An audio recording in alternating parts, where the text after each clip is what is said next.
Greetings and welcome to the Cerebral Women Art Talks podcast. I'm Phyllis Hollis, your host.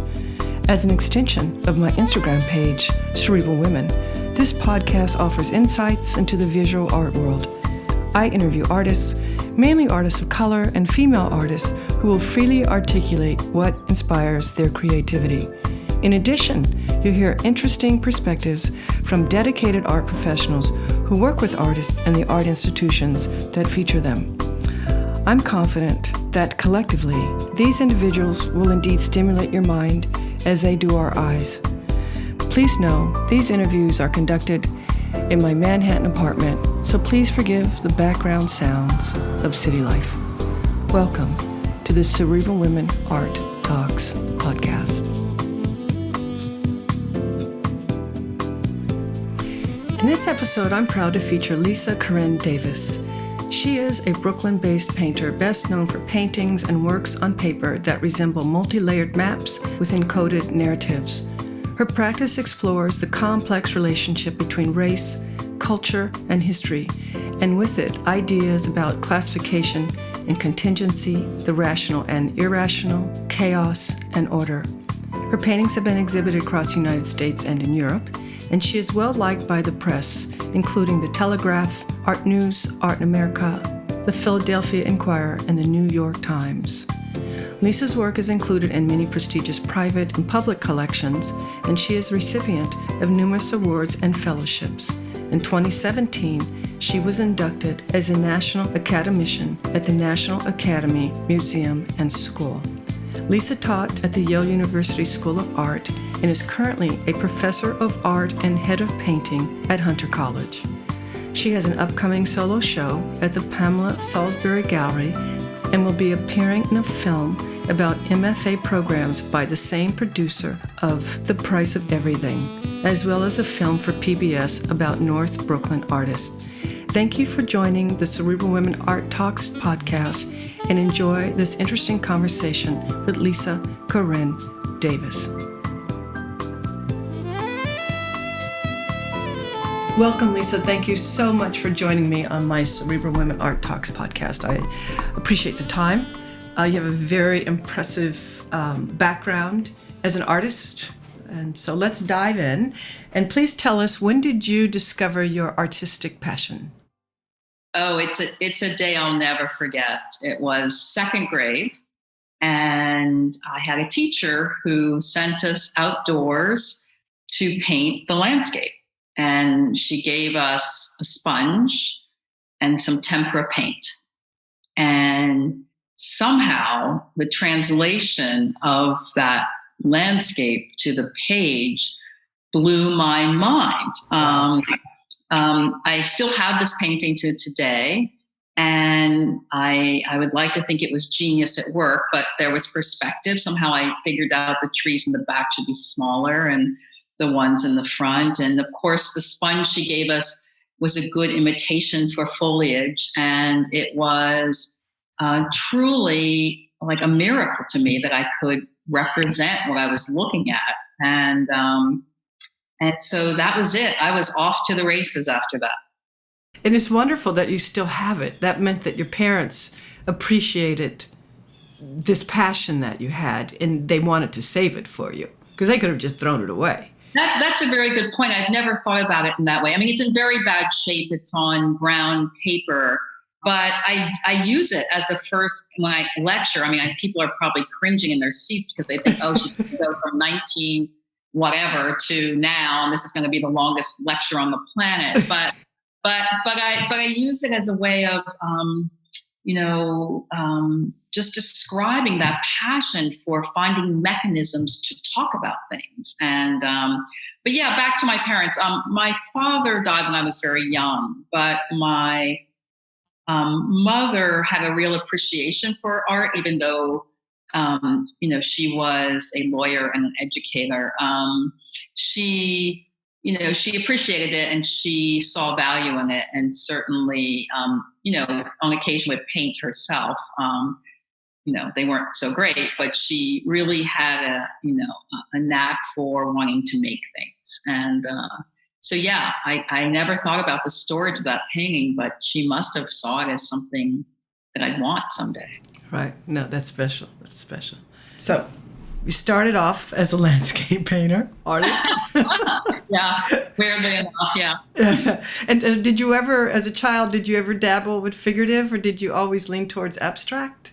No. I mean, I think that when you're young, and you're in school, teachers set up still lives, and, assignments are always go home and draw yourself and draw your friends. And, I worked figuratively, into undergraduate school. So abstraction came later for me. Mm-hmm. And what brought on that change? Well, I think partly the times. I think that was the art of the moment in the late 70s, early 80s. As opposed to now, it's kind of turned back the other way. But it was the art of the moment, and so I think you're always trying to connect when you're a student and be a part of what's au courant.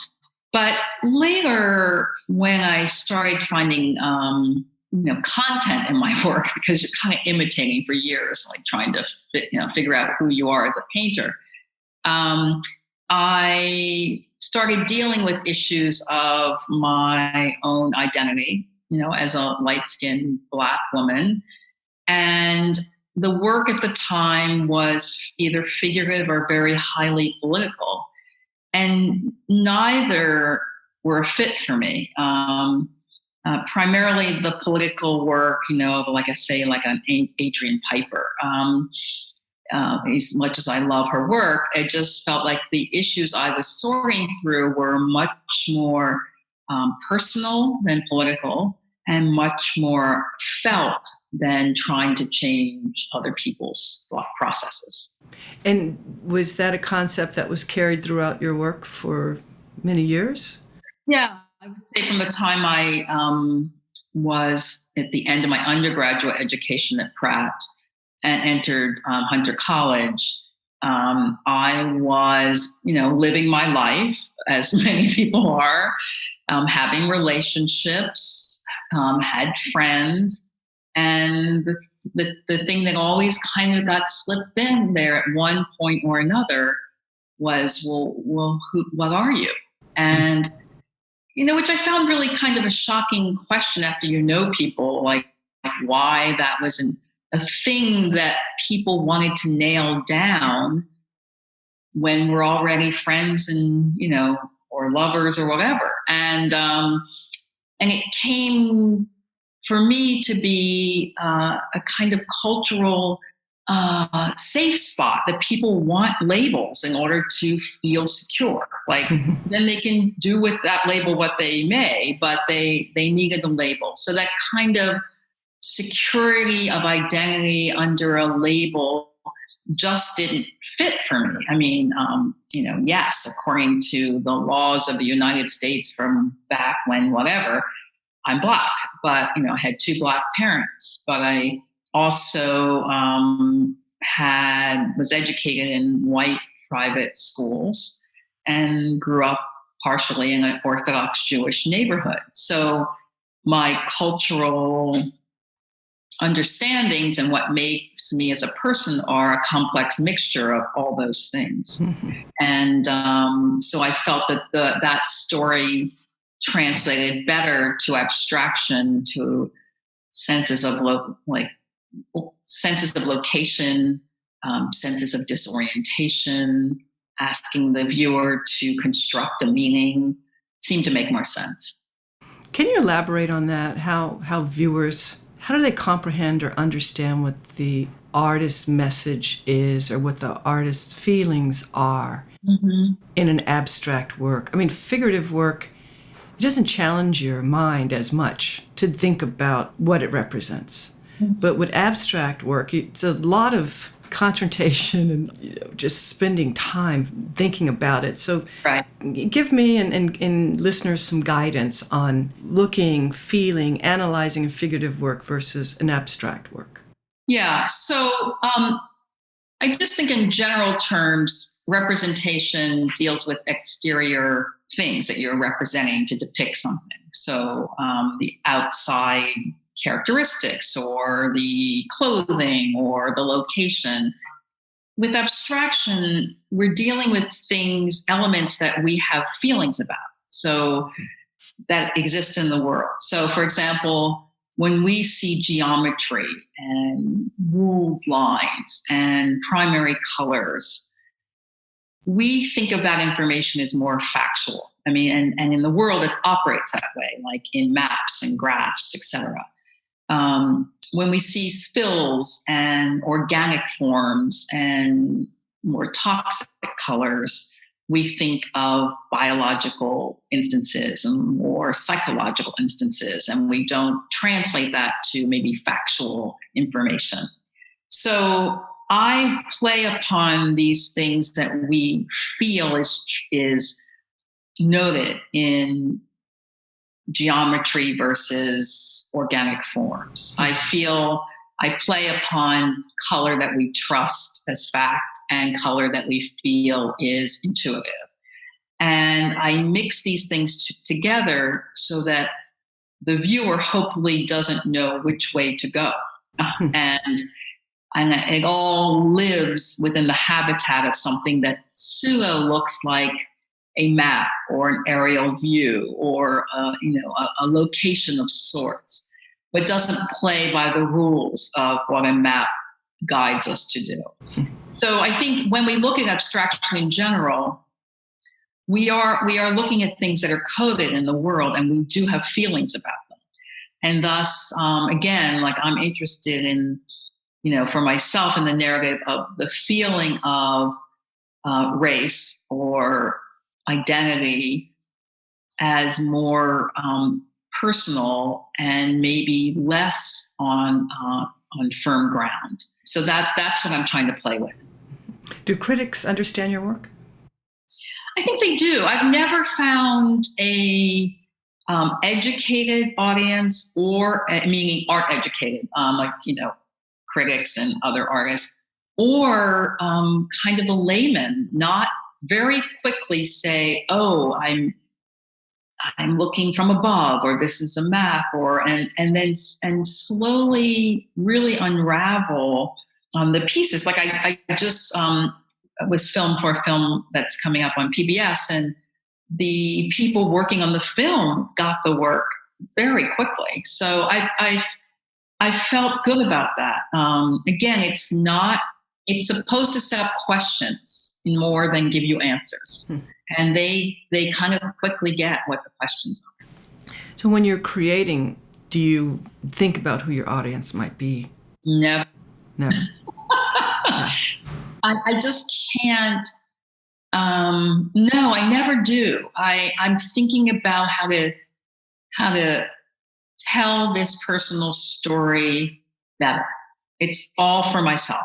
It's like, how can I get this clearer? How can I get this psychological space that I live in to feel more complete, as a painting?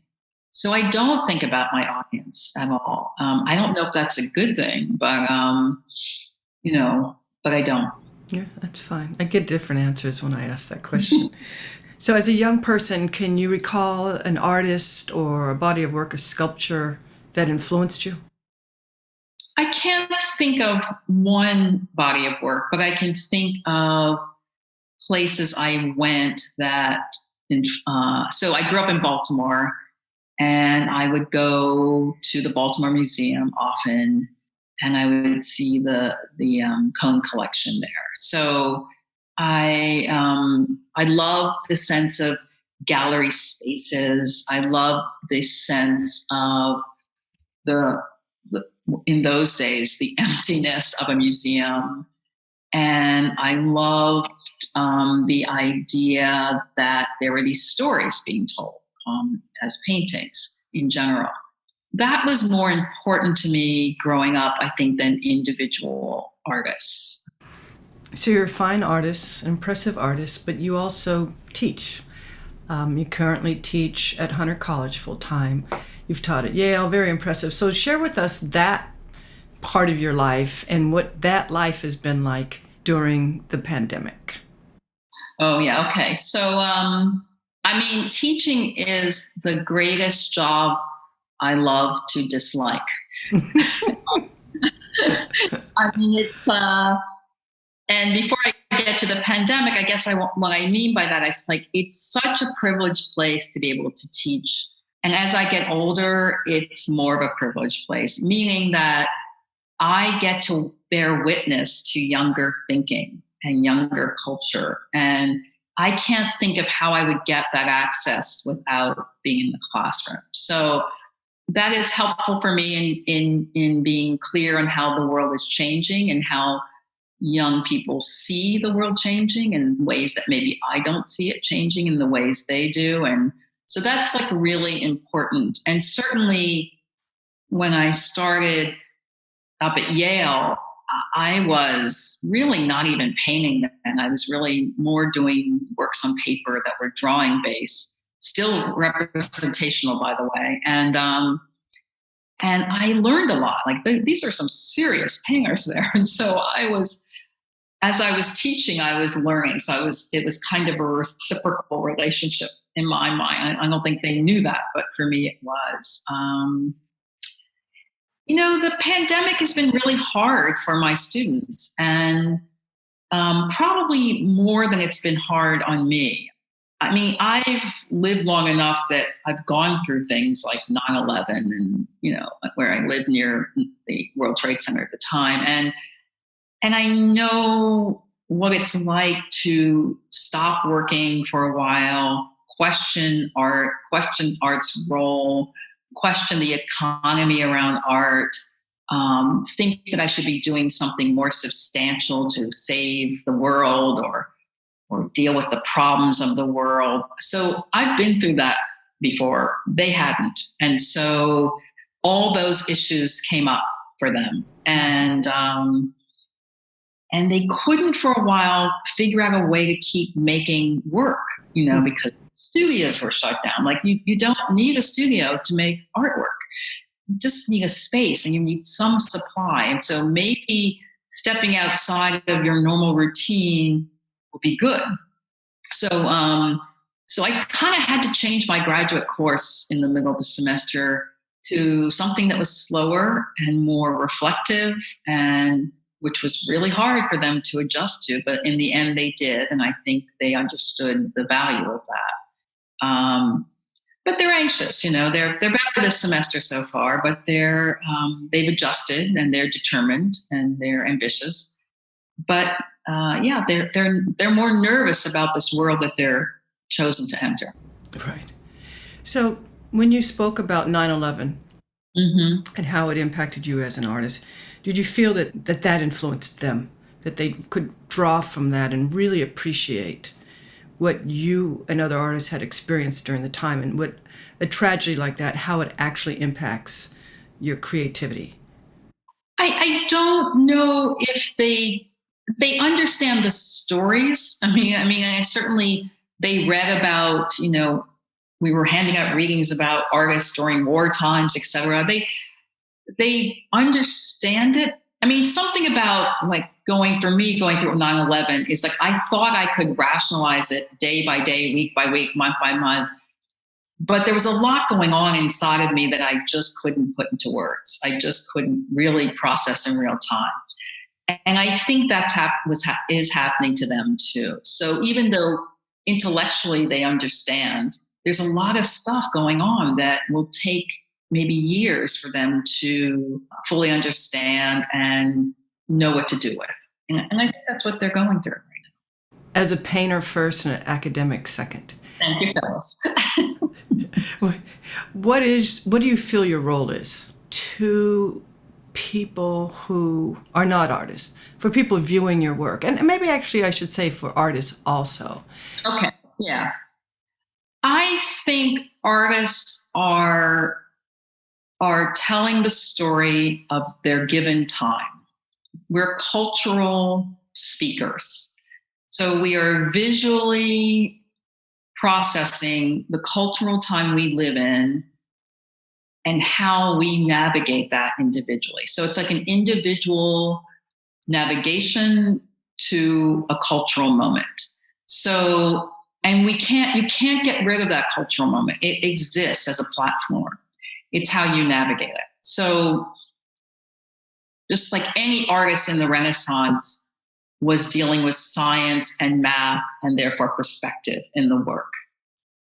But artists that were questioning philosophies or religion at the time knew how to use the standard cultural platform, let's say perspective for visual art, to upend or question their feelings about other cultural norms like religion or society.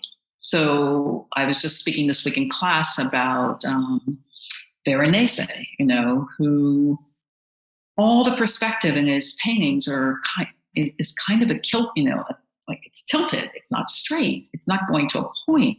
So he's upending and making, questions of, in this particular series, of the idea of the roles of men and women in relationships, kind of not steady, because he's not doing it the way he's supposed to. These are his thoughts about the role of women in love relationships, that he thinks they're not so powerlessness. They're not without power. And so he has to navigate that system perspective to talk about his personal feeling about the role of women. And so I think we all do that. I mean, through the history of art, we've done that. And that is our role, is to have opinions about the norm. Mm-hmm. Art does save us, and art will save us. I'm really curious to see the type of art that is, that we start to see in 2021. Sure. It's going to be really interesting. Interesting. So you have a show coming up, correct? Next month, October?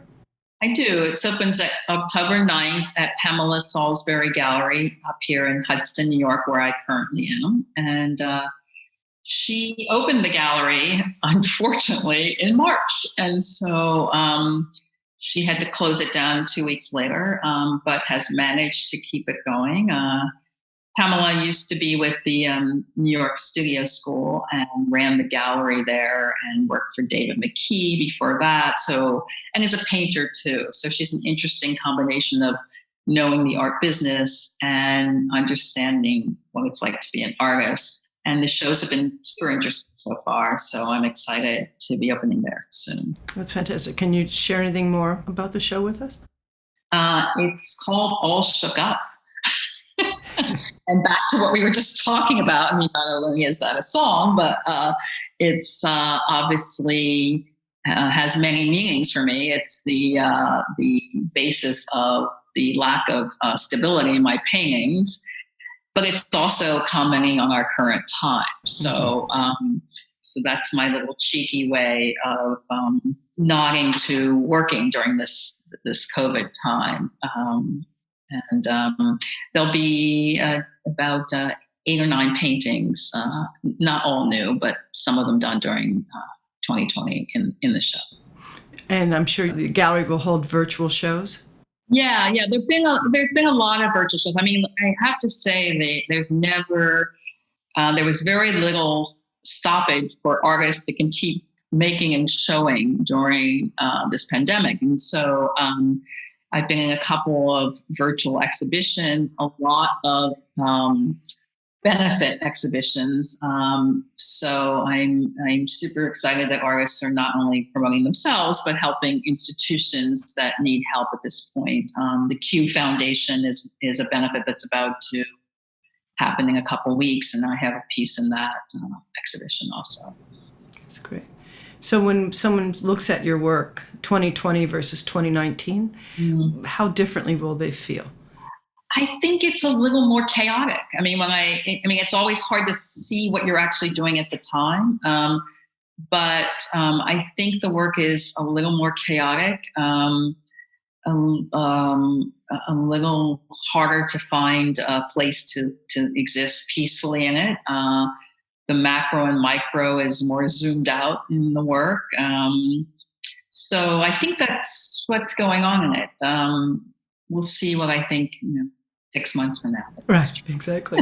In 2022, 23, when we hopefully will be settled in. Yeah. So it's been great chatting with you. So my last question, and that is, let's say 2022, 2023. What is your view of where the art world could possibly be in the future? Yeah, I have been thinking about this. I wonder about the role of the commercial gallery anymore.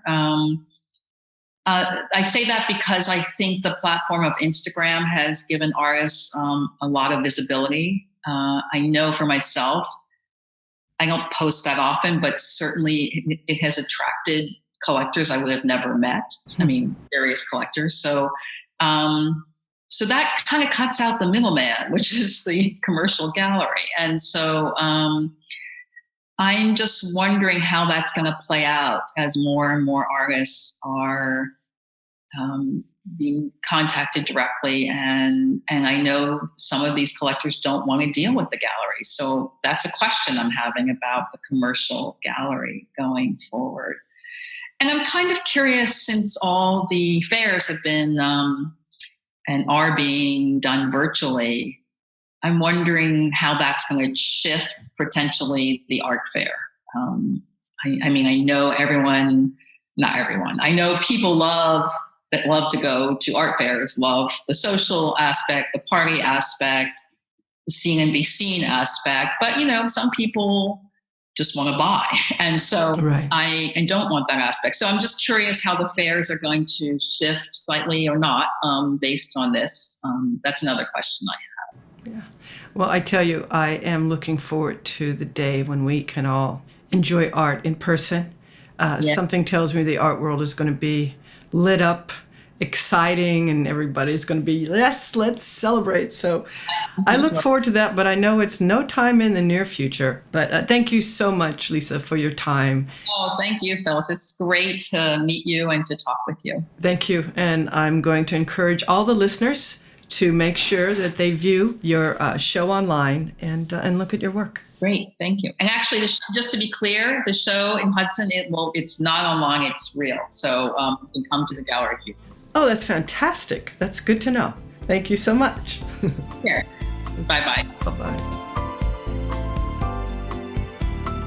Thank you for listening to Cerebral Women Art Talks podcast. For additional content, please visit cerebralwomen.com and be sure to follow Cerebral Women on Instagram.